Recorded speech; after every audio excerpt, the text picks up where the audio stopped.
한국 핵무기만큼 강력한 3톤 미사일 개발. 한국은 전술핵탄두 위력을 지닌 지대지 탄도미사일 개발 막바지 단계에 있다.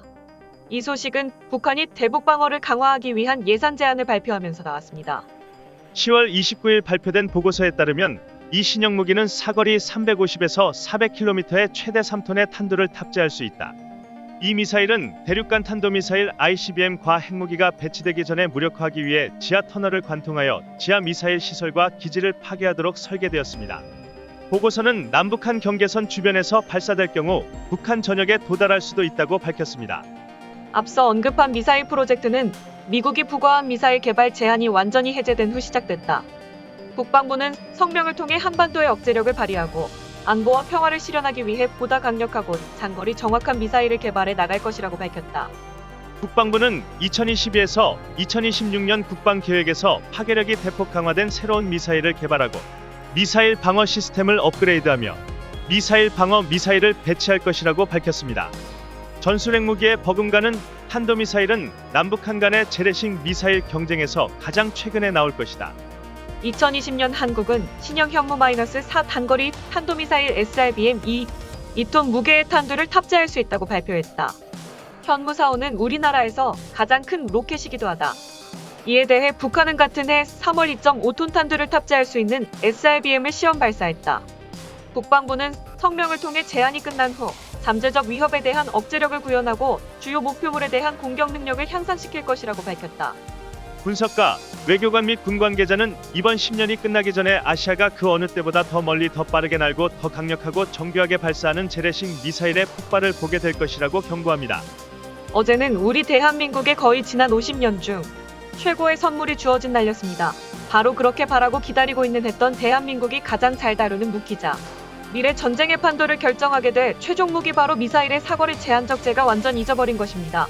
이건 마치 그동안 다이슨 해결 왼쪽 발은 등 뒤로 묶어서 채로 사오게 하다가 갑자기 그 팔을 풀어 져버린 것 같은, 또는 우리 인용한 장군에게 마우스만 쓰고 키보드는 사용하지 못하게 했다가 풀어준 것과도 같은, 우리에게는 전투력 급상승 위한 고속도로가 여긴 것이고 적에게 말 그대로 치욕의 문이 활짝 열려버린 것과 같습니다. 이번 미사일 사거리 제한 해제가 무엇을 뜻하는, 그래서 앞으로 대한민국에서는 어떤 미사일들이 등장하게 될 것인지 같이 한번 알아보겠습니다. 어제 미국에서 한국의 대통령과 미국 대통령인 바이든 할아버지 다 미팅을 가졌습니다. 타이젠이 대통령에 취임한 후 처음 가지는 정상회담이 때문에 북핵 문제라는 백신 관련 지원 사항들, 그의 주한미군 관련 사항들에 대해 바이든 정부가 어떤 생각을 갖고 있는지 그동안 알려진 것이 별로 없었고, 또 그 결정에 따라 동북아의 정세와 힘의 균형이 크게 요동칠 것이기 때문에 우리나라는 물론 주변국 둘 모두가 긴장 속에서 그 미팅을 지켜보았습니다. 그리고 그 결과는 아직 정상회담이 진행 중이긴 합니다만 이거 온 국민이 밖에 나가 중이라도 주어야 할 정도의 그야말로 성공했습니다. 일단 미국은 한국에 단순히 백신 55만 회분을 지원해주는 것 외에도 한국을 글로벌 백신 허브로 만들고 싶다는 뜻을 전할 정도로 깊은 신뢰감을 드러냈으며, 한국 대기업들과 미국 정부의 협력 지점 자동 약 44조 원 미국에 직접 투자하겠다는 총사진이 나왔을 정도로 한국과 미국 이 회장으로 인해 벌써부터 엄청나게 가까워졌습니다. 하지만 그 모든 유저들 중 가장 중요한 뉴스이자 아무도 예상하지 못했던 진짜 킹완장 로또 선물은 바로 앞서 언급한 한국의 미사일 사거리 제한 완전 해제 발표했습니다. 이건 우리 펀드가, 그리고 우리 국민들이 지난 42년간 기다리고 기다리다 마치 사막 기피를 그리고 하는 것만큼의 가중됐다. 바로 그런 소식이 있습니다. 이 결정으로 인해 이제부터 한국의 미사일 프로젝트는 정말 서울 정도의 엄청난 속도로 발전한 일만 남은 상태입니다. 사실 이번 회담에 성공한 그 초반부터 대략 어느 정도 감이 왔습니다. 사실 얼마 전 바이든 할아버지가 대통령이 되었을 때 가장 깊고 든 것은 바로 일본이 있습니다. 일본은 그동안 대놓고 일본을 무시하고 적대적이었던 트럼프 대신 아이들이 대통령이 될 수 있도록 지원을 받기 때문입니다. 그리고 한국은 우리 한국에 매우 우호적줬던 트럼프 형님이 당선되지 못한 것에 대해 아쉬워요. 또 조금 걱정한 부분도 있습니다. 그런 우려를 중 명이나 하듯이 미국은 일본과 먼저 정상회담을 진행하고 한국과는 당시 정상회담 일정조차 잡지 않고 있었습니다. 하지만 그 모든 것은 다 기울였습니다. 마치 쪽에서 마지막 날 서로의 마음을 공개한 사랑에 찾고 이를 장하는 것처럼 바이든 할아버지가 실제로는 한국과 일본에 대해 각각 어떤 마음을 갖고 있었는지 만천하에 공개되었습니다. 그 대표적인 게 바로 만찬 장면입니다. 우리 대통령과는 거리 1m도 안 되는 가까운 거리, 그것도 태도 우리가 없는 긴 군 테이블 위에다가 시원한 올봄 바람이 부는 백악관 정원에서 마스크로 없이 서로를 마주보고 앉아 따뜻한 햇살을 받으며 미국 정부가 미리 파악하여 막춤으로 내놓은 글에 케이크를 즐기며 마치 오랜 친구 둘이 나는 것 같은 경우 없이 친근한 분위기에서 식사와 대화를 나눴습니다. 하지만 일본의 경우 거의 교보문고 광화문 본점에 심한 볼 수 있다는 대략 20명을 앉아도 될 법한 거대한 길이에 어두운 컬러를 한 사각 나무 테이블을 사이에 두고 어색하게 앉아 무력 한복을 대접하고 있습니다. 여기서 이때도 보도 못한 무려 정상회담 자리에서 햄버거를 제공한다는 것 자체도 엄청난 무심코 디스표입니다. 또 일본에게는 구육 있지만 이 슬픈 회담 장면에 진짜 메시지는 따로 있었습니다. 바로 햄버거를 내놓으면서 콜라보 주지 않은 것입니다. 그렇다고 사이자나 환자를 준 것도 아닌 의료 따뜻한 생수를 내어 좋습니다. 이건 미국의 일본에게 100마디 말보다 더 강력한 메시지를 전하는 방식입니다. 마치 성 김동호 줄을 잔뜩 먹여놓고는 모두를 안 준다고, 또는 라면을 주면서 파도와 놓고 무릎까지 약간 많이 넣어 그런 없어서요. 결정적으로 김치 없이 내어 주문, 또는 한창 샴푸 머리에 거품 올리고 있는데 갑자기 온수를 그룹을, 이건 아예 단추를 시켜버리고 법 같은 수준을, 절대 있을 수 없는 엄청난 수준을 심한 공급하며, 이건 미국이 일본을 어떻게 생각하는지를 단편적으로 보여준 중요한 장면이라고 혼자 생각해봤습니다.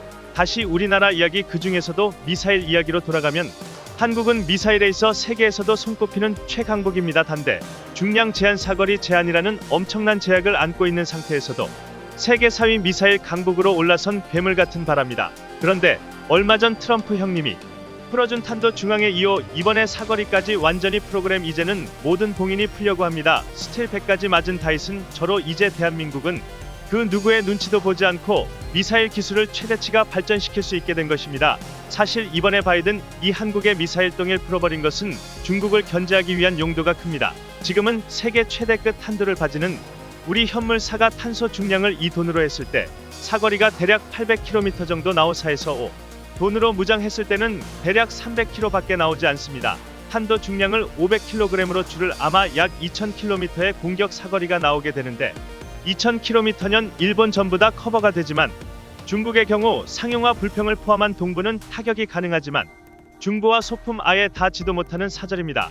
우리나라는 얼마 전 순수 국산 기술 우주로 계신 물이 올해 마지막 성능 테스트를 성공적으로 통과했습니다. 그래서 오는 10월 실제 발사는 앞두고 있는데, 만약 이 무료 발사가 성공하게 되면 물론 그것은 앞으로 대한민국의 우주 당국백을 실현하는데 결정적인 한 걸음이 되는 것도 있지만, 무엇보다 이유리 5 프로젝트는 특히 이번의 사고 이까지 완전히 풀려고 우리 상황에선 대한민국 최초의 대륙간 탄도 미사일이 줄여줄 규모의 탄생을 예고하는 것이기도 합니다. 다시 말하면 약 10통의 탄두를 싣고 사거리 약 1만 km에서 1만 5천 km 이상 나라가 공격할 수 있나요? 괴물 공정용 미사일을 보유할 수 있게 되는 것입니다.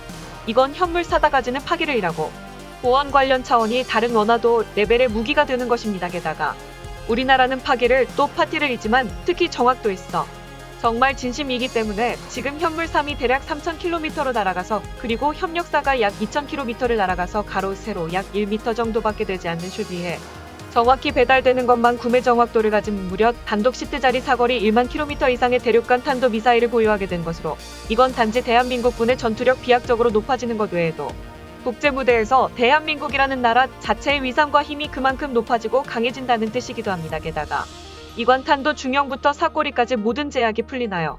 청속이 제대로 깔려져 버린 상황에서 우리 국방부는 혐오의 개발과 함께 지금 국방선진글의 최대 관심사인 급종속 미사일 개발에도 당연히 속도를 내고 열 그렇듯 모두를 놀라게 하는 아주 빠른 시간 내에 미친 결과물을 내놓게 될 것입니다. 대략 1초에 2 km 이상을 출판마가 5에서 10 사이에 엄청난 속도로 나가면 고도 또한 지상 100km 이하로 날아가기 때문에 사실상 현존하는 그 어떤 방모 시스템으로 요격이 불가능하며, 서울에서 발사하면 대략 30초 후에 북한 평양 대략 1분 안에 독도를 때릴 수 있는 무시무시한 무기가 바로 급초음속 미사일인데, 우리 국방부는 이미 작년에 개발 계획을 발표했고 빠르면 2030년까지 개발을 완료한다는 계획인데, 이번 사거리 제한 해제로 인할 그 개발 완료 시기가 앞당겨지지 않을까 조심스럽게 전망해 봅니다. 이번 사거리 제한 해제 소식으로 있는 우리 포장부의 영원한 갈증이자 국방책만 봐도 피곤하고 화약 냄새만 받아도 한편 우리 포 환자들의 70년대 병을 칩을 줄 수 있는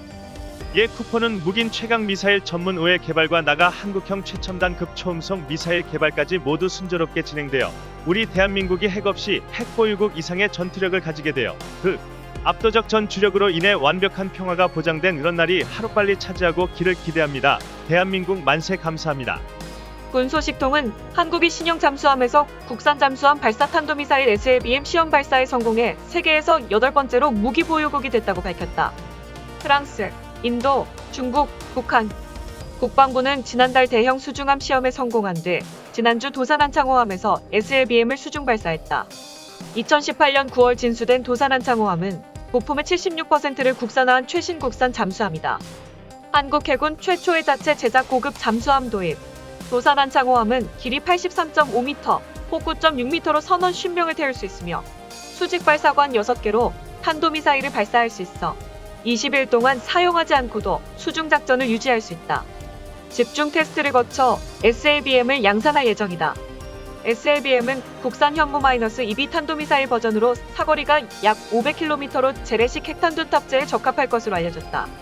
이 로켓의 이름은 현무 4-4입니다. SLBM은 기존 지대공 미사일과 달리 잠수함에서 발사의 기습 공격을 가할 때 탐지하기 어려워 체인저라는 별명이 붙은 이유이기도 하다. 이번 신형 미사일은 북한의 잠재적 위협에 직면해 있는 한국의 중요 억지력 역할을 할 것으로 기대된다.